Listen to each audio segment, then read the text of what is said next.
한겨울 칠흑같이 어두운 새벽, 인천에서 부산으로 향하는 고속도로에서 벌어진 일입니다. 그리고 저는 귀신보다 사람이 더 무섭다는 것을 다시 한번 절실히 느꼈습니다. 또한 그날을 더 잊을 수 없었던 이유는 오랫동안 사귄 여자친구와 헤어진 날이기 때문이기도 합니다. 몸이 멀어지면 마음도 멀어진다고 하죠. 저도 인천에서 거주하고 있었지만 업무상 부산으로 가게 되면서 그때부터 우리의 사이는 삐걱거리기 시작했습니다.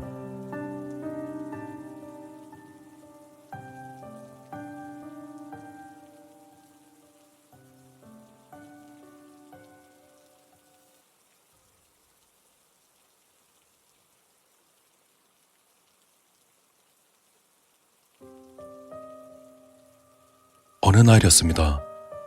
부산으로 일자리를 발령받고 6개월이 지났을 무렵, 어느 날 그녀에게 다른 남자가 생겼다는 소식을 통보받고 일을 마치자마자 초저녁부터 인천으로 향했습니다. 운전하는 내내 분노에 차올라 영원히 이별할 것을 다짐하고 또 다짐했습니다. 멀리 떨어진 곳에서 혼자 끙끙 앓을 바에 직접 만나 깔끔하게 끝맺음을 짓고 싶었습니다.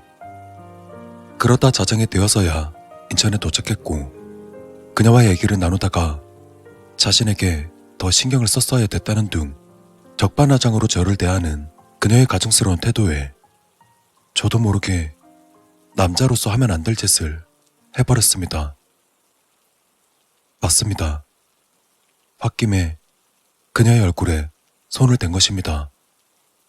다시는 그녀를 만나지 않을 거라 그렇게 생각했던 것이기 때문인지 전 크게 개의치 않았습니다. 오히려 후련한 마음도 있었습니다. 그렇게 다시금 정신을 차려보니 시간이 꽤 지나 있었습니다. 출근도 해야 했기 때문에 급하게 차에 몸을 싣고 전 부산으로 향했습니다. 들어줄 사람 하나 없었지만 홀로 차 안에서 그녀에게 하고 싶었던 말들을 모두 토해냈습니다.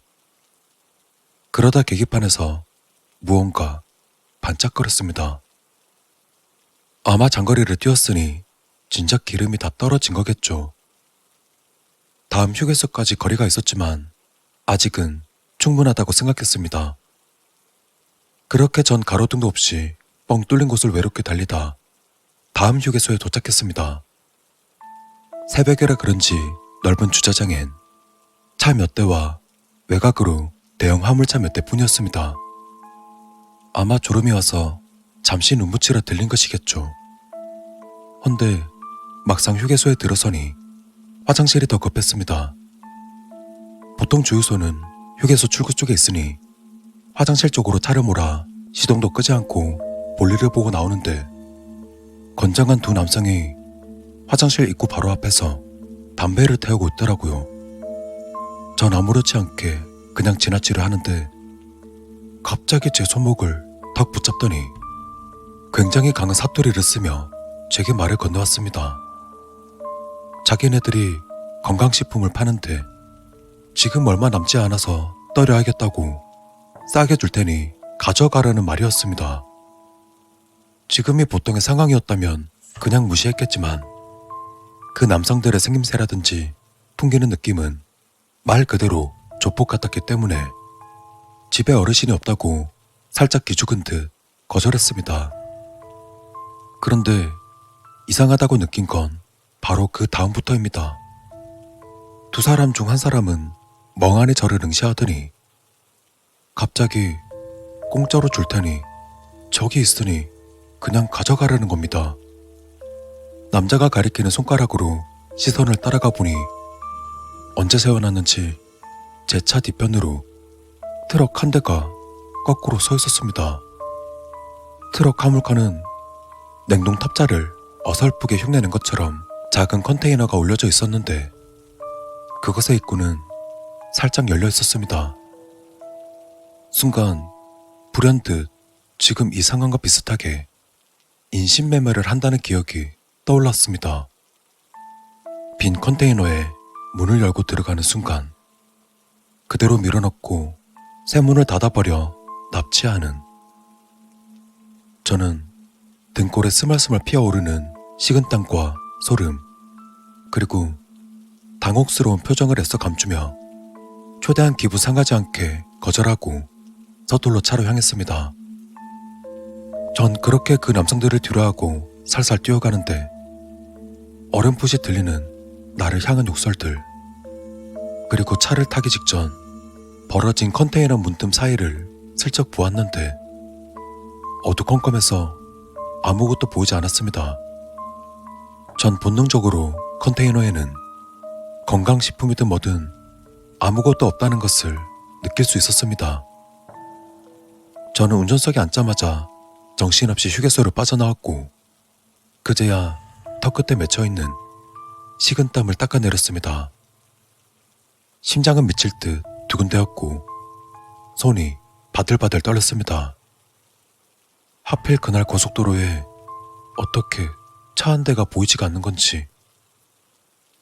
저는 달리는 와중 계속해서 룸미러를 통해 뒤에서 누가 따라오는지 눈알을 바삐 굴러대며 확인했습니다. 그런데 또다시 무언가 불현듯 떠올랐습니다. 저는 휴게소에서 시동도 끄지 않고 바로 화장실로 뛰어갔습니다. 물론 차 문도 잠그지 않았습니다. 그런데 화장실에 나오니 제 차 옆에 트럭을 세워놨고 아무도 없는 휴게소에서 그 건장한 남성 둘은 마음만 먹으면 충분히 나를 제압할 수 있었을 텐데 혹시 내 차 뒷자리에 누군가 웅크린 상태로 타고 있진 않을까? 이런 생각이 들기 시작하니까 마른 침을 꼴깍 삼키다 사례가 들려 기침이 나더라고요. 도저히 고개를 돌려 확인은 못하겠고 무엇인가 찾는 척 자연스레 오른손을 뒷좌석으로 넘겨 더듬거리기 시작했습니다. 만약 그때 손바닥으로 낯선 사람의 온기라도 느껴졌다면 그대로 저는 기절했을 겁니다. 다행히 저는 한겨울에도 히터를 틀지 않기 때문에 차 안은 차가운 공기로 가득했고 역시나 제 손에도 그저 싸늘한 기운만이 감돌 뿐. 아주 싸늘한. 그런데 그때 뭔가 잘못됐다는 걸 다시금 느끼게 되었습니다. 속도를 내려고 엑셀을 밟는데 오히려 속도는 점점 떨어지고 있습니다. 아, 기름을 안 넣었구나. 황급히 내비를 보는데 다음 휴게소까지는 버틸 수 없습니다. 정말 속된 말로 그때는 멘탈이 붕괴되었습니다. 그래서 비상등을 켠 채 고속도로 갓길에 차를 세워놓고 기름을 어떻게 조달할 수 있을지 스마트폰으로 검색하고 있었습니다. 그때 왼쪽 사이드 미러로 차 한 대가 다가오는 것을 볼 수 있었고 제 옆을 빠르게 지나가는 듯 하더니 갑자기 급정거를 하더군요. 설마... 네, 그 트럭이었습니다. 순간에 저는 제 눈을 의심할 수밖에 없었지만 방금 전 휴게소에 그 트럭이라고 확신했던 그 찰나의 순간 전조등과 비상등을 재빨리 끄고 시동도 껐습니다. 가로등마저 없는 구간이었기 때문에 그 덕분에 한 치 앞도 보이지 않는 상황이 연출되었습니다. 그리고 그 트럭은 갓길에서 비상등을 켠 채 제가 있는 쪽으로 서서히 후진하기 시작했습니다. 숨이 막히는 듯 했습니다. 별달리 떠오르는 방안이 없었습니다.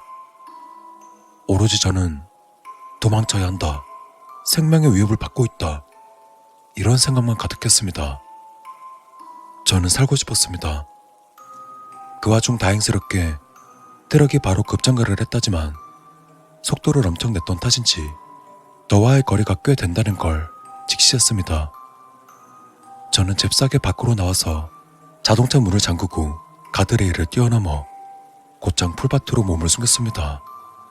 그리고 이쯤 되면 저기서 내가 절대 보이지 않겠다 라고 생각되는 곳까지 벗어난 뒤 앞으로 그들이 어떻게 할지 두려움 반 호기심 반 숨을 죽이고 지켜보았습니다. 곧이어 트럭이 제 차 코앞까지 다가왔고 트럭의 운전석과 조수석으로 남성 2명이 동시에 내렸습니다. 헌데 운전석에서 내린 사람은 아까 2 남자 중 1명이었는데 조수석에서 내리는 사람은 또 처음 보는 사람이었습니다. 여기서 또 한 번 소름을 느꼈습니다. 그리고 이내 2 사람은 주위를 살살 둘러보더니 제 차를 에워쌌습니다. 이후 제 차 문을 두들기면서 뭐라 말을 하는 것 같은데 그것까지는 잘 들리지 않더라고요. 정말 그때를 생각하면 지금도 아찔합니다. 순간적인 판단이 없었다면 저는 지금 이 자리에 없었을지도 모르겠습니다.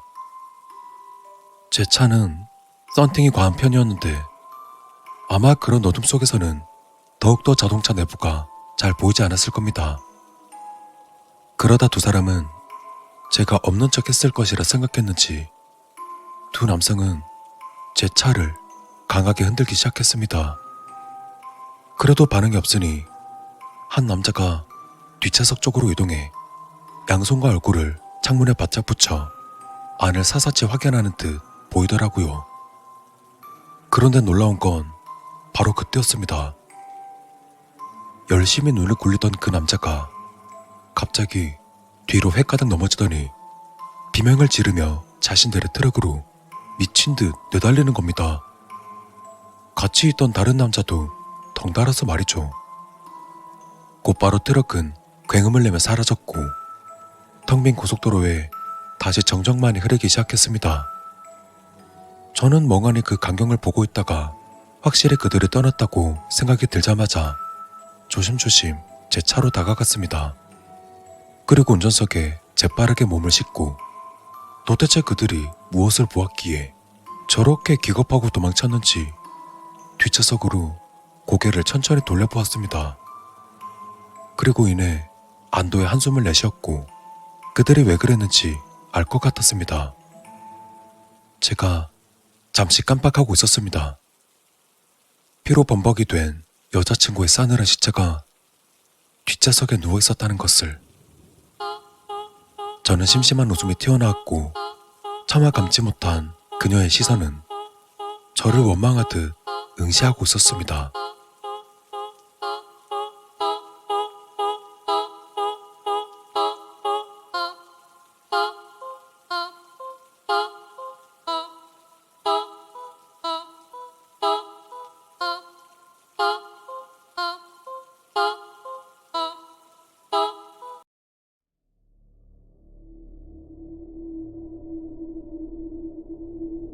제가 어릴 때부터 살았던 저희 동네 이야기입니다. 저희 집은 산쪽 시골 동네에 있었는데 그 중에서도 거의 꼭대기 집이었습니다. 그 동네 살면서 참 이상한 걸 많이 보고 또 들어보기도 했는데 몇 가지만 풀어볼게요. 일단 저희 집은 그 동네에서 식당을 운영했습니다. 왜 가든이라고 하죠? 계곡 쪽에서 닭 백숙 팔고 하는. 아무래도 계절 장사라 여름에만 북적거리고 겨울에는 거의 사람이 없다시피 했습니다. 그러던 어느 겨울밤 저는 친형과 함께 집 앞에 나가서 줄넘기를 뛰고 있었습니다. 근데 시골이기도 하고 그 중에서도 워낙 외진 곳이라 가로등도 거의 없어서 근방에 유일하게 있는 가로등 밑에서 줄넘기를 하던 중이었죠. 근데 어디서 사람들이 수근거리는 소리가 들리더라고요. 한 남자 3명에 여자 3명 정도? 형이랑 둘이 가만히 듣다가 이게 어디서 나는 거지? 싶은 생각이 들었습니다. 잘 들어보니까 저희 집이 장사하는 평상 쪽에서 들리는 겁니다. 그때가 등산객들이 하도 저희 집 평상에 맘대로 들어와 어지르고 가는 일이 참 많았습니다. 부모님이 여러모로 고생이 많으실 때였습니다. 형이랑 저는 저 사람들한테 여기 있으면 안 된다 말하려고 평상 쪽으로 다가갔습니다. 근데 가다 보니까 갑자기 소름이 쫙 끼치는 겁니다. 제가 아까 전에 시골이라 가로등이 거의 없다고 했었잖아요. 가까이 가서 보니까 진짜 한 치 앞도 분간이 안 될 정도로 어둡더라고요. 게다가 그 평상은 아빠가 외부인들을 못 들어오게 하려고 입구에다 철조망을 빙 둘러놓은 상태였거든요. 밝은 낮에도 들어갈 수 없는 곳에 밤 11시가 넘은 시간에 사람이 들어갔다? 뭔가 이상하다 싶어서 그냥 다시 멀어지려 하는데 그 사람들의 얘기 소리가 들렸습니다. 아주 또박또박하게. 근데 하나도 알아듣지 못했습니다. 바로 앞에서 말하듯이 한 글자 한 글자 아주 또박또박 들리는 말이 대충 이랬거든요. 다 왔구누 바나리들 가류? 뭐 대충 이런 사람 말이 아니었습니다. 한국어의 억양과 발음을 가졌지만 그건 말이 아니었습니다. 집에 들어와서 형한테 대체 저게 뭘까 물어봤는데 형이 그랬습니다. 야, 난 아무것도 못 들었어. 알고 보니 저만 그 소리를 듣고 있었고 형은 제가 무슨 소리가 들린다고 하니까 그냥 같이 갔던 거래요. 그 뒤로 그 평상 근처에는 얼씬도 안 했습니다.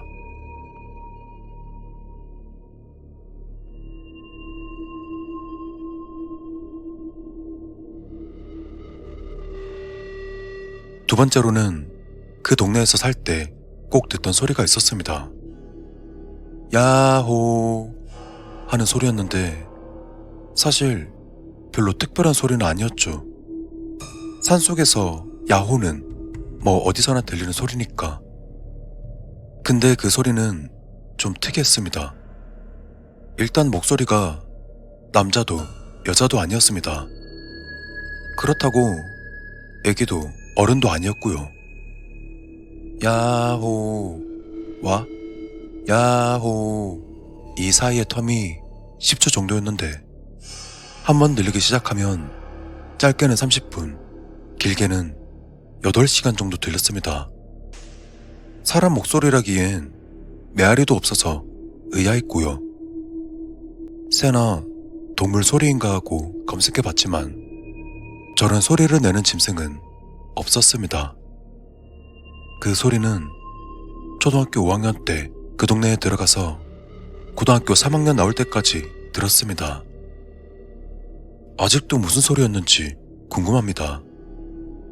아, 참고로 저 소리도 다른 가족들은 못 듣고 저만 들었었대요.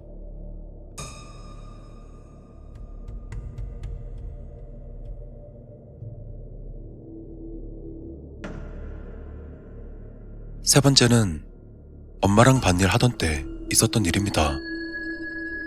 배추는 서리가 오기 전에 꼭 묶어줘야 하는 거 아세요? 배추가 얼어버리거든요. 그래서 전 엄마랑 배추밭에 배추를 묶으러 가게 되었습니다. 저희 집 배추밭은 엄청 넓은 편이었습니다. 그리고 한쪽 구석엔 우물이 있었습니다. 그렇게 전 엄마랑 배추를 한 줄씩 묶어 가기 시작하는데 뭔가 웅웅거리는 소리가 들리더라고요. 산에 넓게 울리는 그런 웅웅거리는 소리. 여기가 시골이다 보니까 누가 야외에서 노래방 기계로 노래를 부르나 싶었습니다. 동네 민박집들은 겨울에도 손님들이 종종 있었고 그 민박집들은 노래방 기계가 있었던 걸로 기억합니다. 그래서 아, 민박집에 손님이 왔구나 하고 별 대수롭지 않게 생각했습니다. 근데 배추를 묶으려고 조금씩 이동할 때마다 우물이 가까워지면서 그 소리가 더 크게 들리더라고요. 뭐지? 싶어서 엄마한테 얘기하고 가만히 들어보는데 저는 배추를 묶는 걸 포기하고 그 자리를 떴습니다. 그거 곡소리였습니다. 우물 안에서.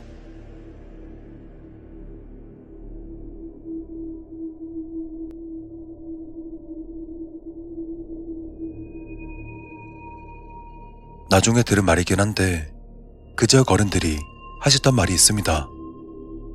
그 산에는 산신이 없다고 합니다. 그리고 산에 산신이 없으면 그 산에는 귀신이 많이 모일 수밖에 없다고. 지금은 그 동네를 떠났는데 아직도 그때 그 소리들은 생생히 제 기억에 있습니다. 아무튼 저는 저 때의 일들로 귀신이라는 존재를 믿지는 않지만 초자연적인 무언가는 믿는 계기가 되었습니다. 요즘도 가끔 저 때 저 소리가 생각이 나서 한번 써봤습니다.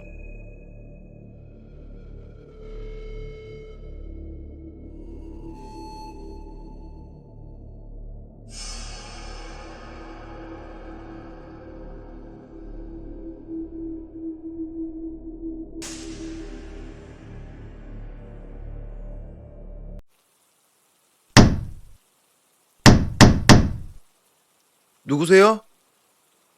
나야. 문 열어. 뭐야, 상혁이야? 문 밖에서 친숙한 목소리가 들려왔다. 원래 좀 이상한 녀석이긴 하지만 이렇게 늦은 시간 갑작스레 찾아온 건 처음이었다. 아, 뭐야. 올 거면 전화 먼저 하지 그랬어. 근데 지금 내 말이 끝나기도 전에 녀석은 문을 벌컥 열어 들어와서는 냅다 내 멱살을 잡아 집 안으로 내던졌다. 어딨어? 상혁은 한 손에 칼을 쥐고 있었다. 녀석이 왜 그러는지 알지 못했던 나는 당황하면서도 침착하게 대답했다. 잠깐만. 일단 그거부터 내려놓고 얘기해. 상혁아, 칼 내려놓고 천천히 말해봐. 지금 찾고 있는 게 뭔데? 애초부터 정서적으로 많이 불안했던 녀석이므로 상황 파악을 위해서 우선 녀석을 조심스레 달래며 물었다. 모른 척 하지 마. 네가 우리 사랑이 빼돌린 거 내가 모를 줄 알았지? 순간 당혹감이 몰려왔지만 다행히 금세 진정할 수 있었다. 난 녀석을 자극하지 않으려 천천히 대답했다.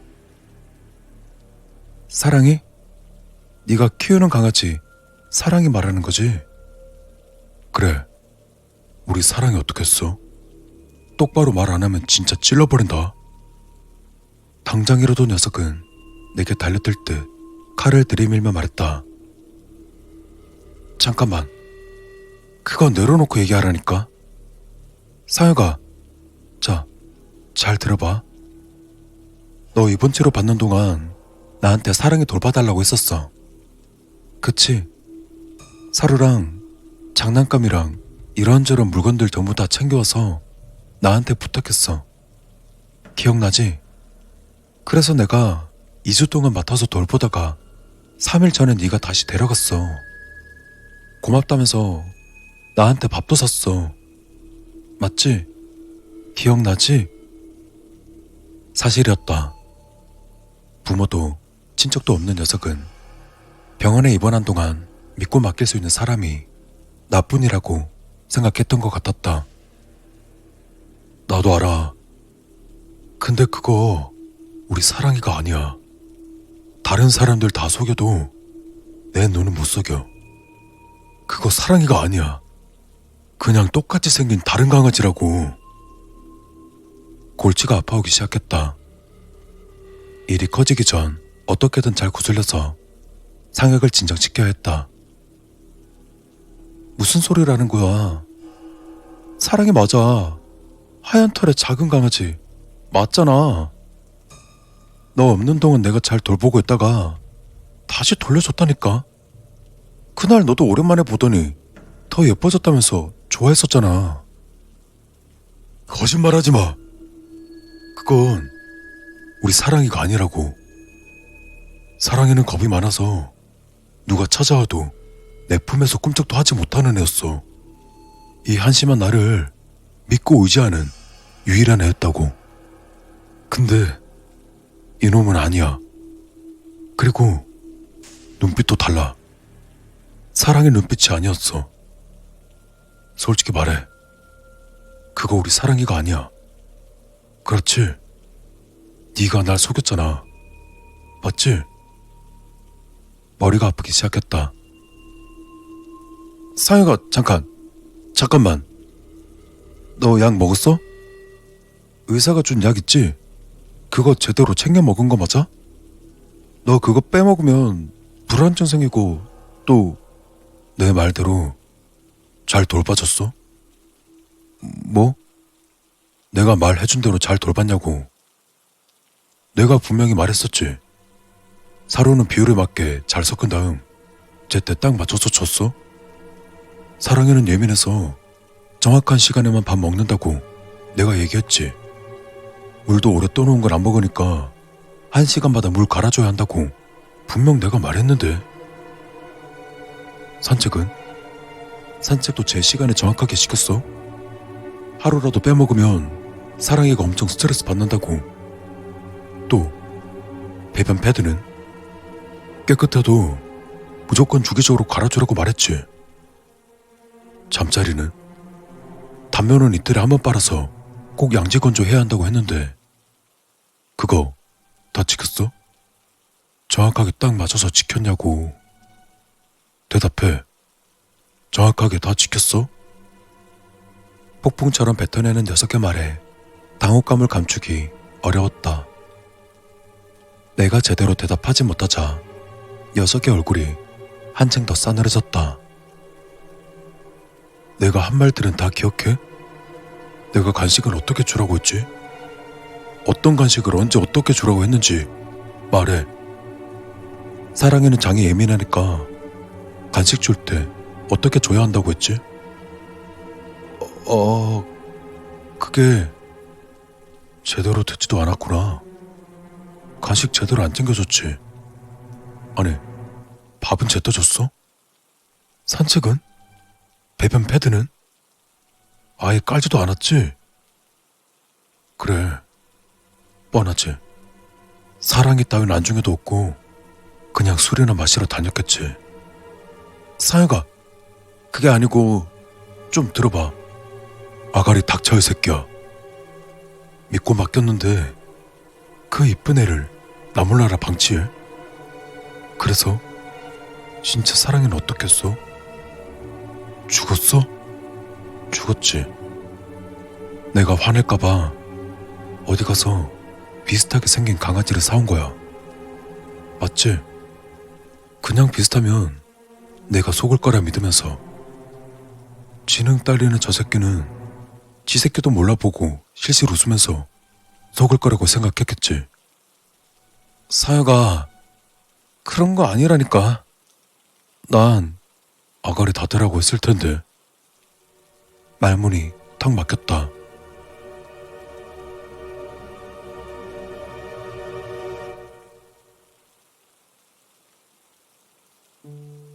분명 녀석은 그날 이것저것 설명해 주었다. 하지만 난 거의 잊어버렸다. 아니, 솔직히 말하면 애초에 제대로 듣지도 않았다. 그저 고개만 끄덕이며 녀석을 안심시켰을 뿐. 녀석이 입안에 있는 동안 내가 밥을 주든 산책을 시키든 내 행동을 모를 테니 괜찮을 거란 아니라 생각으로 밥을 주는 신용조차 하지 않았다. 그치? 내 말 맞지? 그래, 역시 그랬어. 그건 사랑이가 아니었어. 어쩐지 이상하더라. 야, 내가 모를 줄 알았지? 그럴 리가. 내가 왜 몰라? 모를 리가 없지. 그래, 애초에 널 믿는 게 아니었어. 내가 우스웠지? 얼마나 비웃었을지 눈에 선해. 근데 이번엔 나도 그냥은 안 넘어가. 감히 나한테 사랑이 대신 가짜를 넘겨줘? 잘 들어. 내가 그 가짜를 어떻게 했는지 알아? 숨통을 끊어버렸어. 이 칼로. 갈기갈기 찢어버렸다고. 그러니까 이제 똑바로 얘기해. 사랑이 어딨어? 진짜 죽였어? 아니면 차에 치였어? 어떻게 되었는지 똑바로 말해. 녀석이 한 짓에 난 이를 악물고 눈을 감았다. 복잡한 감정이 들었지만 지금은 그걸 따질 때가 아니었다. 뭐라고 이야기해야 녀석을 진정시킬 수 있을까? 사유가, 잠깐만 내 말 좀 들어봐. 우선 그거 좀 내려놓고 얘기해. 사랑이는 무사해. 내가 지금 데려올게. 그러니까 아무 걱정 마. 또 거짓말이지? 이제 네 말 안 믿어. 그리고 이미 들었어. 요즘 강아지 구한다고 여기저기 물어보고 다녔다며? 우리 사랑이 사진 보여주면서 똑같이 생긴 강아지 찾아서 데려갔다며? 아니야? 난 더 이상 말을 잇지 못했다. 거기까지 들었다면 내가 뭐라고 말해봐야 소용없을 것이다. 이제 어떻게 해야 좋을까? 뭐라도 말해서 상혁을 진정시켜야 했다. 생으로 굶겨버린 거지? 애초부터 사랑이가 죽길 바랬던 거야. 그래, 네가 사랑이를 죽였어. 내가 웃는 모습이 보기 싫었으니까 내가 평생 방구석에 처박혀 살기를 바랬던 거야. 그래, 맞네. 내가 왜 너를 믿었지? 내가 왜 너한테 사랑이를 맡겼을까? 이제 다 필요 없어. 이제 네 말 안 들어. 그냥 다 죽여버릴 거야. 야, 잠깐만! 상혁은 내게 달려들어 칼을 휘둘렀다. 어떻게든 피하려고 몸부림쳤지만 쓰러진 상태로 제대로 피하지 못했다. 녀석의 칼은 내 배에다 깊게 찔러 넣었다. 비명도 나오지 않는 끔찍한 고통에 입만 뻐끔거리다 힘겹게 고개를 들어 상혁을 올려다 부었다. 죽어서 사랑이한테 속죄. 그 불쌍한 게 굶어 죽었을 생각하면 넌 찢어 죽여도 속이 안 풀려. 그냥 거기서 천천히 불쌍하게 죽어. 우리 사랑이를 죽인 짐승만도 못한 새끼는 그게 더 어울리니까. 어떻게든 말을 꺼내고 싶었지만 내 입에서 나오는 건 옅은 신음소리 뿐이었다. 녀석은 그대로 밖으로 나갔다.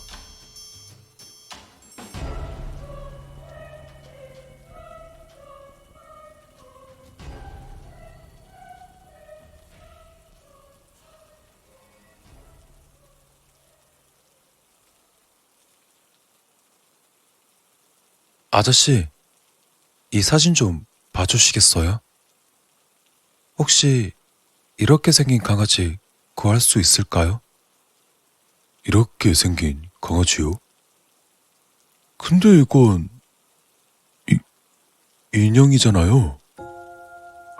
네, 저도 아는데 비슷하게라도 생긴 강아지가 혹시 있나 해서요. 제 친한 친구가 어렸을 때 사고 후유증으로 뇌에 이상이 좀 있는데 이 인형을 진짜 강아지처럼 끔찍하게 아끼거든요. 사료도 챙기고 산책도 시키고 하면서. 이번에 큰 수술 받느라 고생할 텐데 다 끝나고 나오면 축하하는 의미여서 이 인형이랑 닮은 진짜 강아지를 선물하려고요. 그때 사고로 가족도 다 잃어서 챙겨줄 사람이라곤 저밖에 없는데 뭔가 의미 있는 선물 해주고 싶거든요. 아이고, 아직 젊은 나이에 그런 일이 좀 안쓰럽죠? 그래서 그런지 계속 신경 써주게 되더라고요. 인형 대신 진짜 강아지를 안겨주면 사랑이가 진짜가 되었다고 신나할 것 같은데 어때요? 혹시 구할 수 있을까요? 녀석이라면 분명히 잘 돌볼 수 있을 거예요.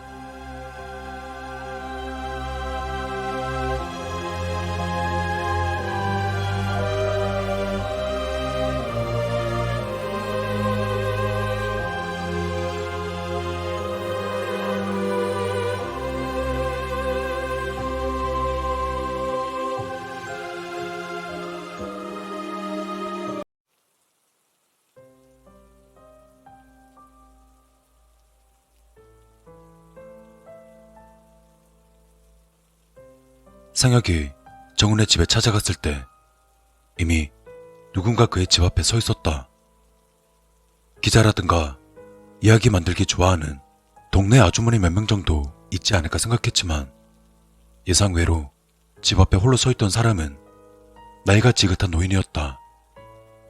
누군가 자신의 모습을 보는 걸 원치 않았기 때문에 상혁은 멀찍이 떨어져서는 노인이 자리를 뜨길 기다렸다. 한참 동안 문을 두드리던 노인이 힘겨운 걸음으로 자리를 벗어났을 때 상혁은 크게 심호흡하고서 노인이 떠나간 그 자리에 서서 문을 두드렸다. 선생님, 안에 계십니까? 만나 뵙고 싶어서 찾아왔습니다.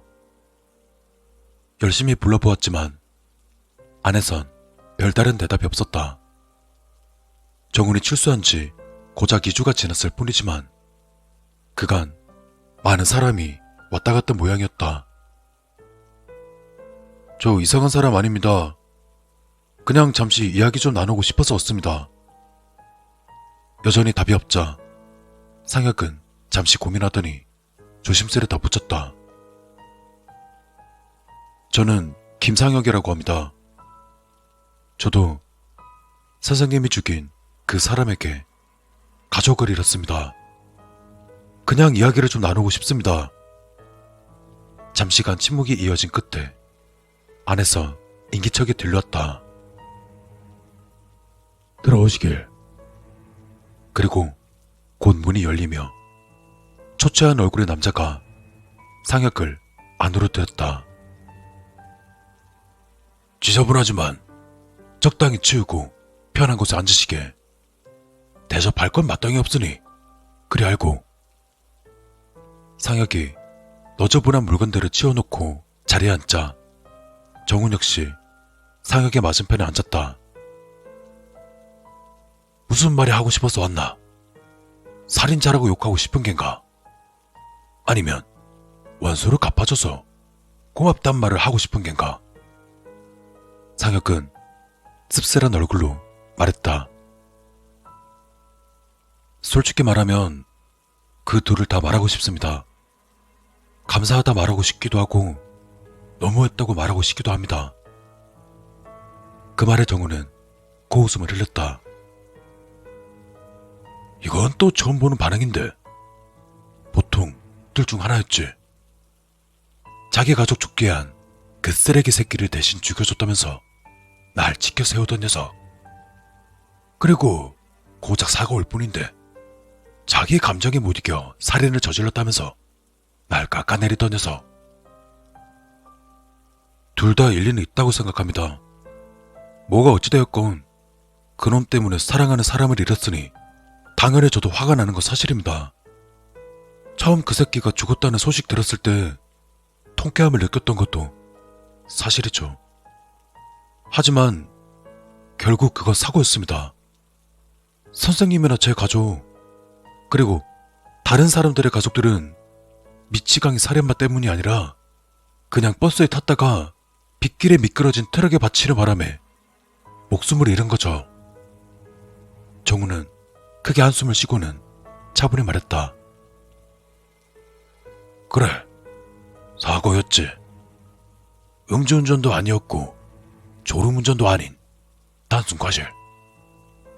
그건 나도 알고 있다네. 수백 번은 들었다고. 하지만 그래서 살인이 아니라 단순 사고면 내 딸이 다시 돌아오는가? 음주운전이 아니면 죽은 내 아내가 다시 살아나는가? 자넨 어떤가? 가족을 잃었다면서. 그냥 사고라고 생각하면 마음이 좀 편해지고 납득이 되던가. 상혁은 입을 다물었다. 자네가 어떻게 생각하건 달라질 건 없다네. 확실한 건 난 그놈을 죽였고 죄값은 다 치렀어. 몇 년 동안 군말 없이 감옥에서 썩으면서 말이야. 후회될 것도 없고 잘못된 것도 없으니 설교를 듣고 싶지도 않고 죽게 세우길 바라지도 않아. 그런 얘기 할 거면 그냥 가시게. 아니요, 아닙니다. 이런 뻔한 얘기를 하려고 온 게 아닙니다.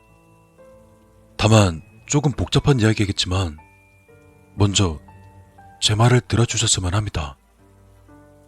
상혁은 자세를 고쳐 앉고는 차분히 말을 시작했다.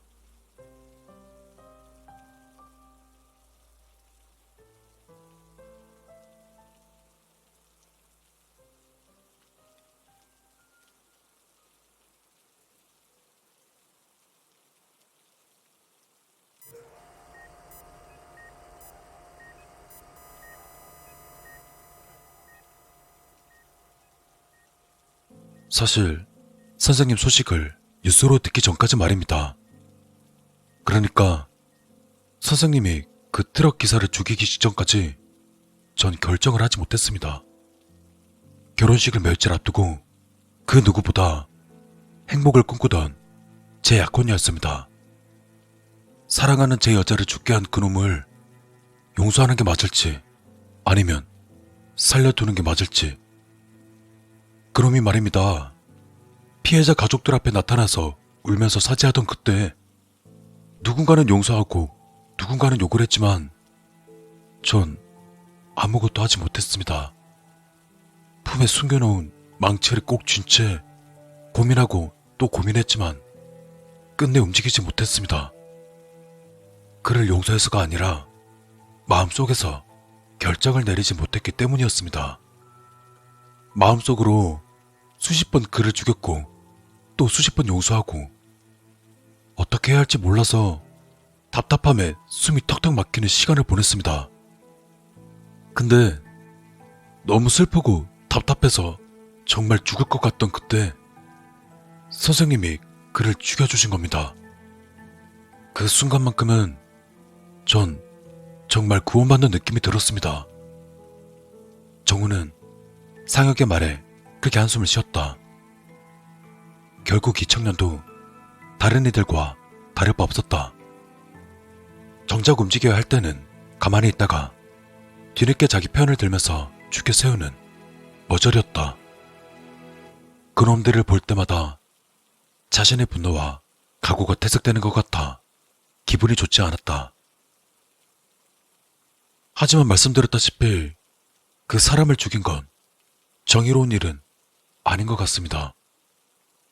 분노로 인한 복수, 그 이상도 그 이하도 아니고 정확히는 해서는 안 될 일이었습니다. 그만 쫓아내려던 정우는 상혁의 말에 호기심을 느끼며 재차 물었다. 그래서 할 말이 정확히 뭐야? 이것도 맞고 저것도 맞다는 애매한 소리 하려고 여기까지 온 건 아닐 것 같은데. 네. 그럼 그냥 간단히 말씀드리겠습니다. 그 사람을 죽이는 일, 그건 해서는 안 될 일이었지만 반드시 해야 될 일이었습니다. 정확히는 제가 했어야만 했는데.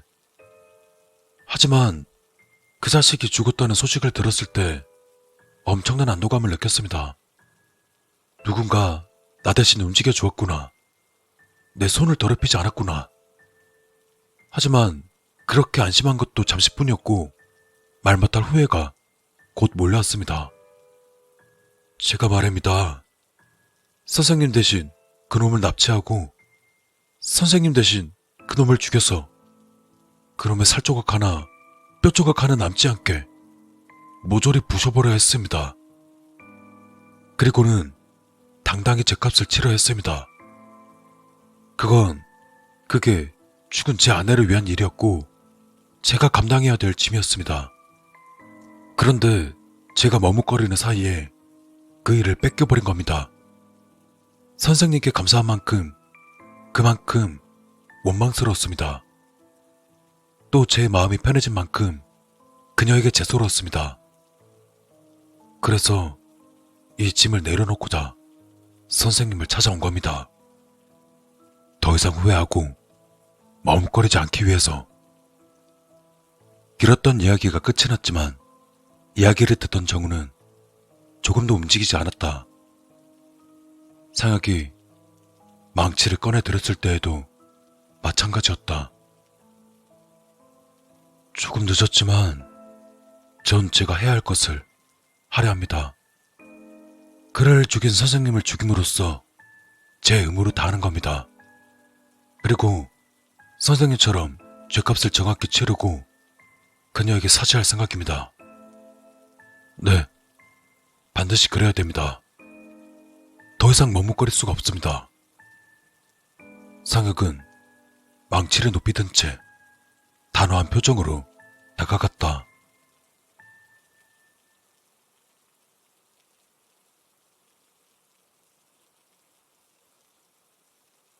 혹시 자네 문 밖에 있던 노인을 봤는가? 몇 시간이고 문을 두드리던 노인 말일세. 상황에 맞지 않는 침착한 정훈의 말에 상혁은 망치를 든 자세 그대로 멈춰서는 문 앞에 있던 그 노인을 떠올렸다. 내가 퇴소하고 나서 매일같이 찾아오는 노인이지. 70이 넘은 데다가 지병에 있어서 얼마나 더 살지는 알 수가 없다네. 그런데 그 노인이 하루 3번 밥 먹는 때 말고는 항상 문 앞에 와 있다네. 날 만나서 용서를 구하겠다고 말이야. 그 노인이 누군지 알겠나? 상혁은 멍하니 손을 내리고는 기억을 더듬어 보았다. 트럭기사 녀석의 그 아버지야. 내가 죽인 그놈 아버지야. 그렇다면 그놈 아버지는 매일같이 나에게 와서 왜 용서를 구할까? 상혁은 자기가 하려던 일도 있고는 더듬더듬 말했다. 자기 아들이 한 짓에 책임감을 느껴서? 거기까지 말했지만 그건 정답이 아닐 게 분명했다. 역시나 남자는 상혁의 말을 더 기다리지 않고 입을 열었다. 틀렸어. 자기 아들을 구하고 싶어서야. 자네 한번 생각해봐. 난 그놈을 죽였단 제목으로 감옥에 다녀왔지. 그런데 시체가 발견되었었나? 아니지. 난 바다에 버렸다고 증언했고 시체는 결국 찾지 못했어. 상혁의 등 뒤로 식은땀이 흐르기 시작했다. 자네는 운이 좋구만. 아직 늦지 않았어. 나를 죽이는 것보다 더 확실한 방법이 남아있으니. 자, 이제 그걸 내려놓고 날 따라오게.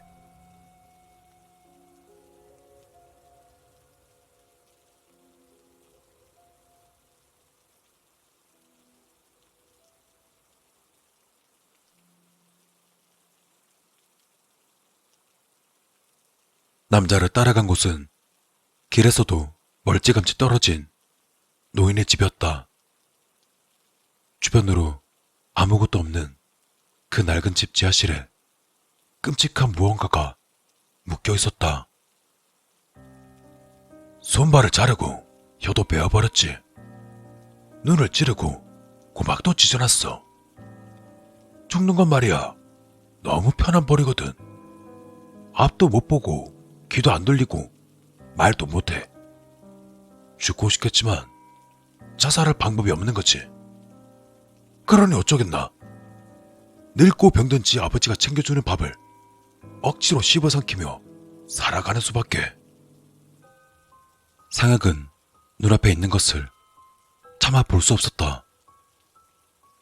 팔다리가 없는 살덩어리가 꿈을 대며 쇠사슬에 묶여있는 모습은 충격을 넘어서는 무언가였다. 노인은 구석에서 남자의 눈치를 보며 걱정스레 아들을 바라볼 뿐이었다. 어때? 공기가 탁해서 기분 별로지? 밖에서 얘기하는 게 좋겠네. 밖으로 나온 상혁은 복잡한 표정으로 정훈을 바라보았다. 두고두고 고통을 줘야 했지. 놈을 그냥 죽여서는 안 된단 말일세. 그래서 얘를 꾸민 거야. 저놈을 납치해서 고깃덩이로 만든 다음 노인네에게 찾아갔지. 지하실에다가 그 살덩이를 꽉 묶어놓고는 말했어. 아들내미가 숨통이 끊어지는 꼴 보고 싶지 않으면 숨겨놓고서 잘 돌보라고. 혹여나 경찰에 연락하거나 밖으로 빼돌리면 곧장 사람들이 찾아와 전부 죽여버린다고 협박도 해놨어. 그 덕에 놈은 추악하게 살아남은 거지. 내가 감옥에 다녀오는 긴 시간 동안 병든 아버지가 먹여주는 음식을 살겠다고 씹어대는 저놈의 마음이 어땠을지 감히 상상되는가? 선생님, 아무리 그래도 이건... 왜? 뭐가 문제인가? 악한 복수를 위해서 날 죽이겠다고 설치더니만 고작 이따위 걸로 생각이 바뀌었나? 자네? 각오가 겨우 이거밖에 안 되었는가? 상혁은 대답하지 못했다. 사실 이제 슬슬 끝낼 생각이었다네. 어차피 저 노인네 얼마 더 살지도 못할 테니 같이 묶어놓고 둘 다 굶어 죽길 기다릴 셈이었지. 하지만 자네를 보니 생각이 바뀌었어. 자네에게 기회를 주겠단 말이야. 상혁의 손이 떨려오기 시작했다. 이제부터 자네가 책임지게. 노인네가 죽고 난 이후부터 자네가 이놈을 연명시키는 거야. 소리도 못 듣고 앞도 못 보는 놈은 지 아비가 죽었는지 살았는지 자기한테 먹을 걸 챙겨주는 사람이 아비인지 원수인지도 모르겠지. 얼마나 지나야 눈치챌까? 5년, 10년, 얼마나 걸릴지 모르겠지만 자네가 만족할 만큼, 아니, 자네의 죽은 아내가 만족할 만큼 그놈을 지켜보는 거지. 추악하게 아득바득 살아남은 녀석이 고통받는 모습을 말이야. 물론 긴 시간이겠지만 자네도 나처럼 감옥에 갇혀 지낼 각오를 하지 않았는가? 상혁은 죽은 그녀의 모습을 떠올렸다. 매일 밤 그리워하던 얼굴, 또 반대로 방금 보았던 트럭 기사의 끔찍한 모습도 떠올려 보았다. 마음속으로 수십 번이나 죽였던 얼굴. 죽이는 건 너무 자유롭지. 자네 각오를 보여주거나 이번 역시 망설인다면 자네 아내가 꽤나 실망할 텐데 말이야. 그 말에 상혁은 각오를 다잡고 눈을 빛냈다. 눈빛을 본 남자는 만족스럽다는 듯 웃었다. 그래, 결심했구만. 상혁은 한층 더 확신에 가득한 얼굴로 대답했다. 네, 각오돼 있습니다. 제 아내를 위해서 제가 해야 될 일이니까.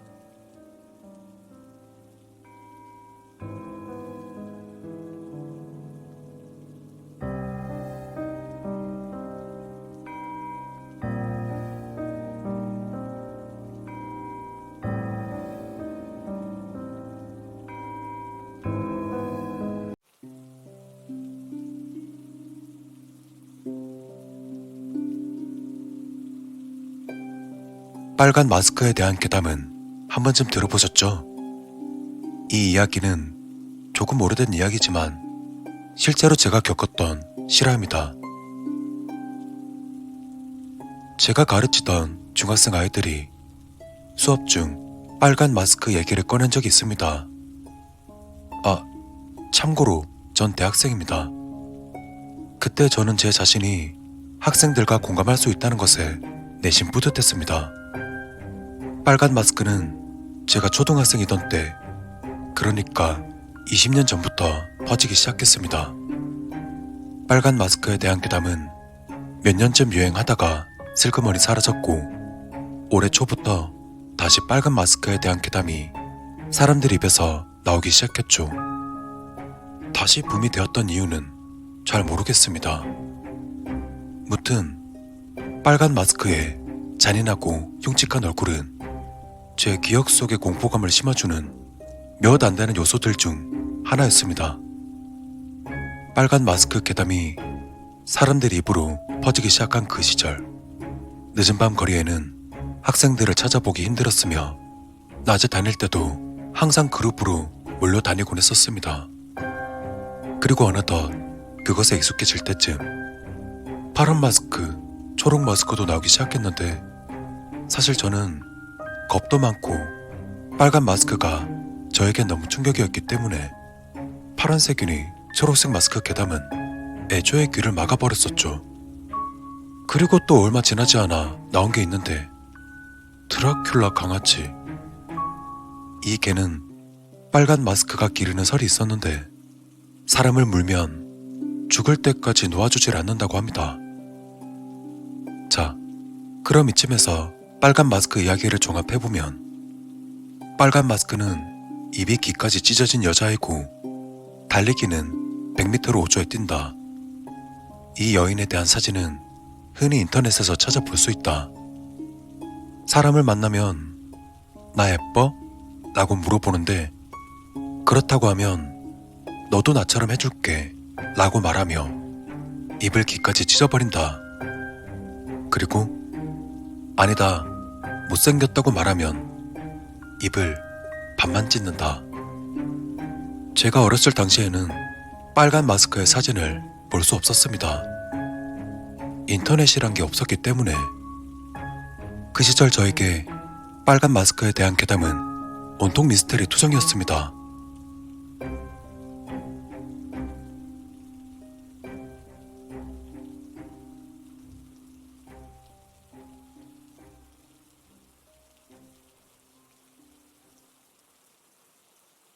이건 빨간 마스크에 대한 소문들입니다. 물론 출처는 알 수 없습니다. 첫 번째, 빨간 마스크는 여자인지 남자인지 분명하지 않다. 빨간 마스크는 머리가 긴 남자라는 설도 많았습니다. 두 번째, 빨간 마스크는 엄청난 미소년이었다. 세 번째, 그에겐 두 누나가 있었는데 자신보다 예쁘게 생긴 그 남동생을 질투해서 남동생의 입을 귀까지 찢어버리고 집에 불을 지른다. 다행히 동생은 불길에서 살아나왔지만 혐오스러운 자신의 얼굴을 가리려 마스크를 쓰는 계기가 되었습니다. 하지만 찢어진 입에서 계속 흘러나오는 피 때문에 마스크는 아무리 바꿔도 피빛으로 물들고 그의 옷도 모두 빨간색이 됩니다. 그래서인지 사람들을 만나면 혈액형을 물어보며 B형이면 입을 볼까지 찢어버리고 A형이면 입을 귀까지 찢고 AB형이면 입을 이마까지 찢어버리며 O형이면 입에서부터 이마까지 얼굴을 도려낸다고 합니다. 네 번째, 100m를 뛰는데 5초 정도가 걸리지만 2층 이상의 건물은 오르지 못한다고 합니다.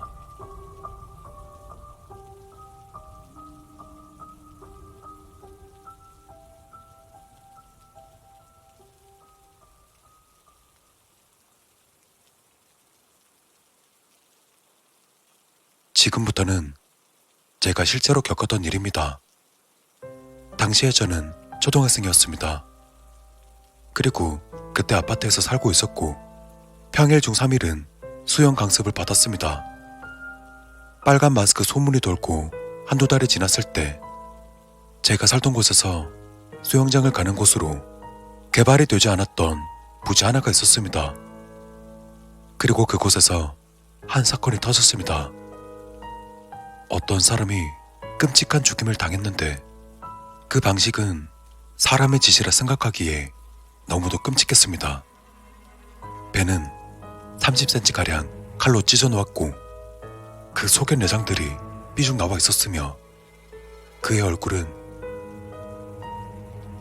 그런데 그 사건이 빨간 마스크의 짓이라고 그렇게 소문이 돌았습니다. 그리고 그 사건이 있었던 뒤로 이틀이 지났습니다. 우선 저는 집에서 수영장까지 걸어갔던 기억이 거의 없습니다. 그리고 그날 마침 친구 녀석이 마리오 3를 보여준다고 해서 친구 집으로 놀러가게 되었습니다. 또 다행스럽게 수영장과 가까웠습니다. 당시 마리오 3는 엄청난 인기였습니다. 반에서 쿠파의 자식들을 모두 깨고 쿠파탄을 하고 있던 친구가 있으면 그 친구 집에 몰려가곤 했었습니다. 그리고 그 친구가 이 녀석입니다.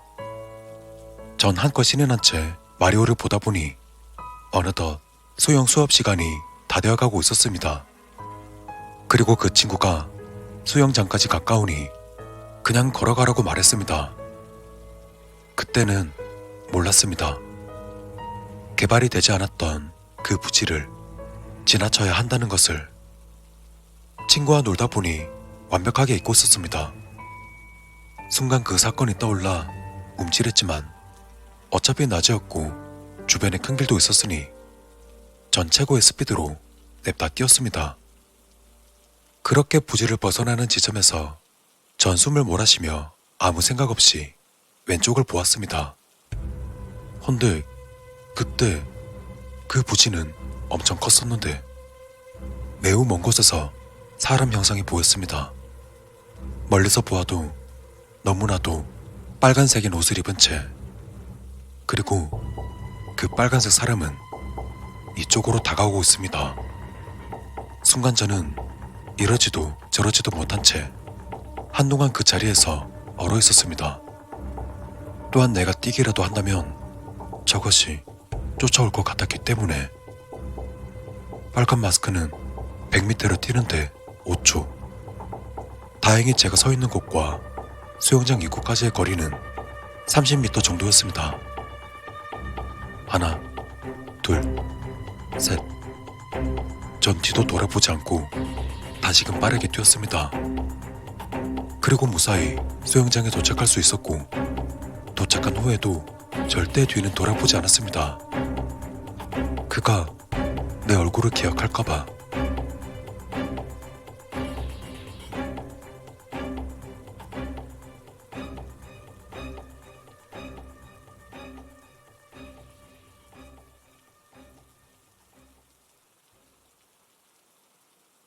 그날 있었던 일을 엄마에게 말씀드렸지만 엄마는 믿지 않았습니다. 하지만 일주일 정도가 지난 뒤 저는 이 뉴스를 기억하는 사람이 나 말고 또 있길 바랍니다. 사람들 입에 오르던 괴담을 악용해 잔인하게 살인을 즐겼던 빨간 마스크파 31명. 저는 체포.